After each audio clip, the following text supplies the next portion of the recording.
There are so many things to love about the TTRPG hobby, but I have to say that miniatures are probably one of my absolute favorites. I love miniatures, maybe a little too much. If you're like me, then it won't take long before you get drawn into the magical world of miniatures and 3D printing. If you're interested in 3D printing but are not really sure where to start, then this video is for you. My name is Tom Tobar, and welcome to Behind the Screen, a Game Master's Guide. This is a show where I take you behind my Game Master screen and I share some of my favorite tips, some tricks, some tools, and some, well, toys that I'm using to become a better Game Master.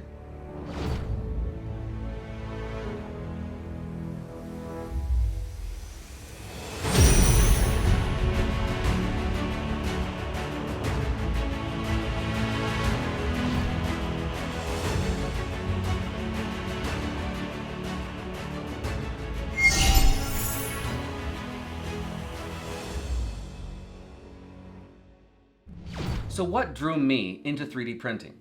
Well, there's something really exciting about being able to create almost anything, from large props, all the way down to functional items around the house, all the way to miniature armies. I personally have used my 3D printer to fix appliances around the house, make organizational trays for games, hooks for walls, and a number of other things as well. Even though I'm going to primarily be talking about gaming miniatures in this video, it would be an enormous oversight to say that's all I use these machines to do. Once you get into 3D printing, a world of possibilities open up before you. Okay, so let's focus in on miniatures and gaming application. Another reason to get into 3D printing is the variety of options that are available. Like many of you, I wanted to have miniatures at the table that fit the themes and the specifics of my story. I always hated saying things like, okay, this very vicious looking goblin is the shopkeeper. The other thing I never really liked was that even when I had the minis that fit the occasion, they all looked exactly the same. Why? Because the store that I was buying them from only had one goblin available. 3D printing allows me to find exactly what I want instead of just finding things that would just mostly work. Now when I need a goblin, I have a whole case of goblins that I can choose from, instead of just one. One of the other biggest reasons for me, however, was the price. When you get into the store, the price for a small miniature can be reasonable at times. However, when you get into the larger miniatures, you'll find that the price difference is a bit extreme. Let me give you an example. This miniature would cost me $57 if I had someone online make it for me. On the other hand, if I were to buy the file for this miniature and print it for myself, it would only cost me $12. And I could print them as many times as I wanted to. For me, however, I purchased this model as part of a pack that included this miniature and a whole bunch of other miniatures. The entire pack cost me $10. How is this possible? Because I'm a subscriber to this creator on Patreon, which means I get every brand new pack that this creator comes out with every single month for only $10 a month. Now, I'm not being sponsored by this creator, but I have to say, this is by hands down my absolute favorite creator on Patreon. I have been subscribed for them for years. I'll go into more detail about this in a later video. Still on the subject of price, one last fact that was really a deciding factor for me was when I discovered that you don't have to spend any money for a lot of 3D printing files. There are a number of amazing online communities that just give out free files, and not just for miniatures, but all kinds of things. When I got started, I found hundreds of free files on thingiverse.com and some free files on myminifactory.com. I personally have downloaded and used a ton of files from Thingiverse specifically, including this cup. If you're contemplating 3D printing at all, you need to check out these sites and others like them. If you want to learn more about my favorite miniature providers, and more importantly, how I use these in my games, then consider subscribing to the channel so you get notified the next time my video gets released on that subject. So, at this point, you're probably really excited about 3D printing. But there are a number of options and directions that you could go. So which one of those is the right one for you? When I first got started in 3D printing, I tried out a number of Filament 3D printers. Filament printers are a lot of fun. You can create a number of really great and amazing things with them. However, in my experience, the smaller the object being printed, the harder it was for the printer to keep up. Now let me clarify that. It wasn't the small size that was the problem. It was actually the small size mixed with fine details. That was the problem.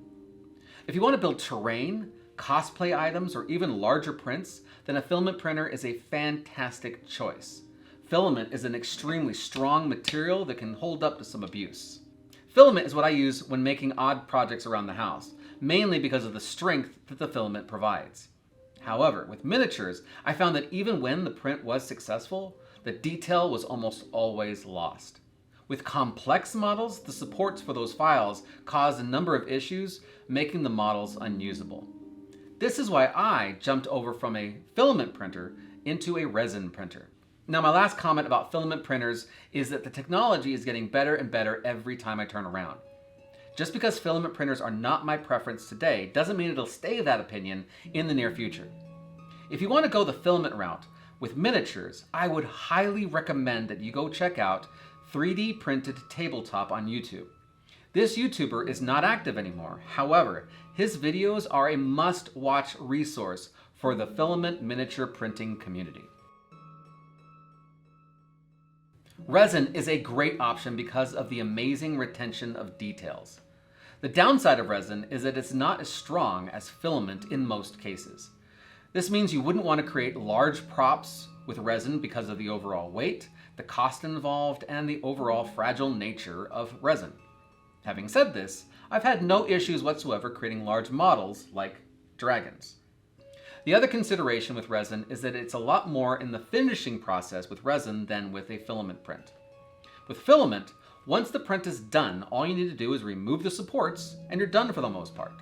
With resin, there are some extra steps and some other supplies that you will need. First, when you start creating with a resin printer, you'll need more than just the printer itself. You'll also need to account for a method to clean the print and to cure the print. This can be done without additional equipment. However, you will quickly find out that a washing and a curing station make these steps a lot easier and a lot more efficient. Once you finish printing your miniature, you'll be needing to wash that print and to remove it from the build plate. Notice that I'm using a chemical-resistant glove.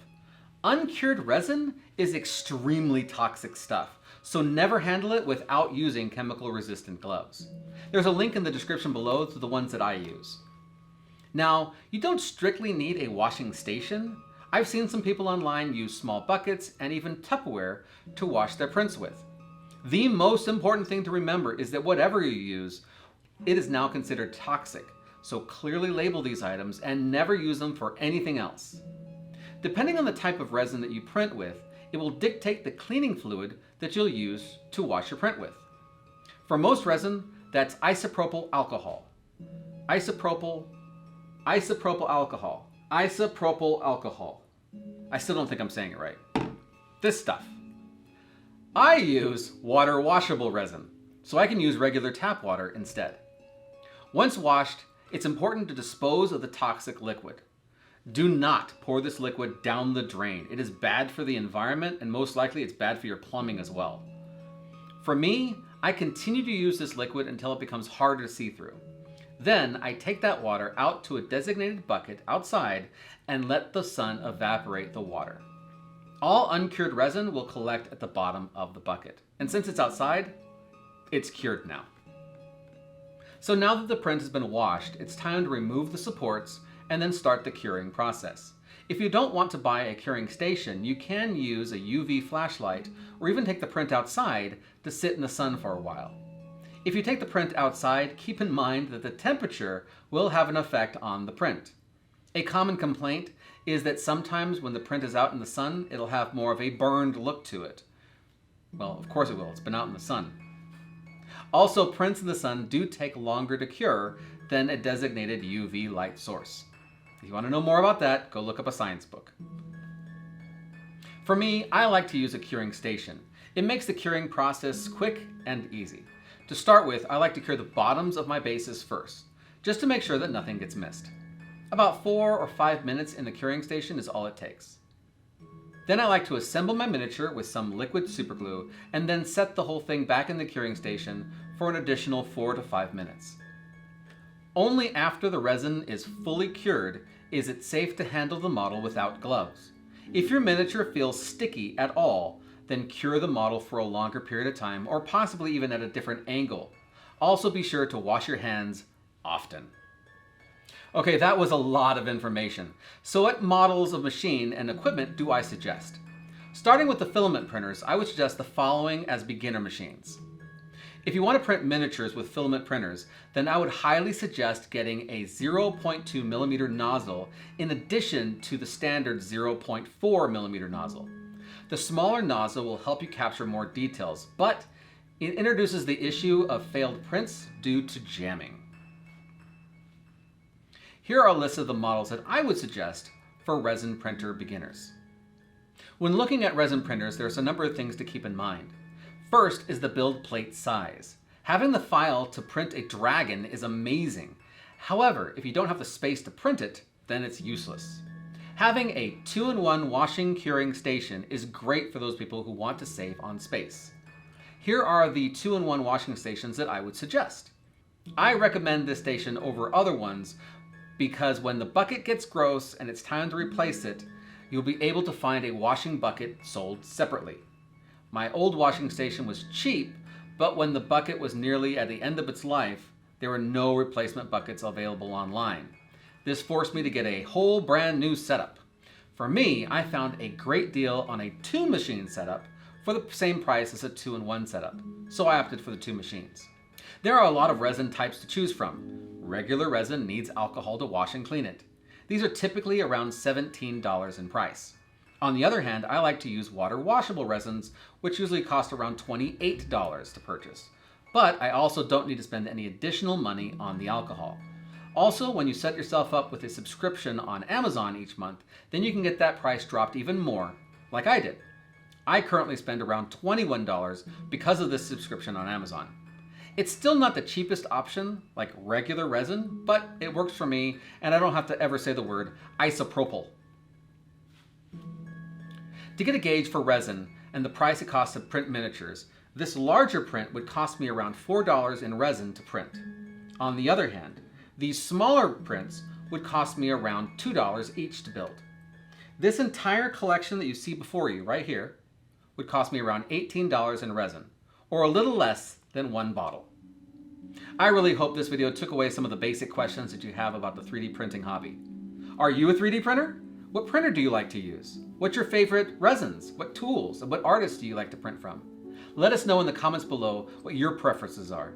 I love to learn new things and try new things as well, and I can't wait to get your opinions. Be sure to catch our next episode when we go into more detail about the miniatures that I use. Until our next encounter, I'm Tobar, and I'll see you next time, behind the screen.